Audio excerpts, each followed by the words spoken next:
wasiir ku-xigeenka wasaaradda waxbarashada hidaha iyo tacliinta sare ee xukuumadda federaalka Soomaaliya mudane Faysal Cumar Guuleed ayaa maanta magaalada Muqdisho ee caasimadda dalka munaasabad sagootinha ugu sameeyay 300 oo arday oo deeq waxbarasho ka helay dalka Itoobiya. munaasabadda ayaa waxaa ka qayb galay safiirka dawladda Itoobiya u jooga Soomaaliya Jamaaluddin Mustafa, agaasimaha tacliinta sare ee wasaaradda waxbarashada Ismaaciil Yuusuf Cismaan iyo marti sharaf kale oo lagu casuumay. agaasimaha tacliinta sare ee wasaaradda waxbarashada Soomaaliya Ismaaciil Yuusuf Cismaan ayaa ardayda deeq waxbarasho ka helay dalka Itoobiya kula dardaarmay inay ka faa'iideystaan fursadda ay heleen.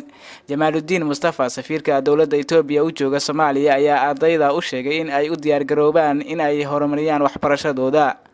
wasiir ku-xigeenka wasaaradda waxbarashada hidaha iyo tacliinta sare ee xukuumadda federaalka Soomaaliya mudane Faysal Cumar Guuleed ayaa tilmaamay in dawladda federaalka Soomaaliya ay dadaal ugu jirto sidii ardayda Soomaaliyeed ay u heli lahaayeen deeq waxbarasho dalka dibadiisa ah.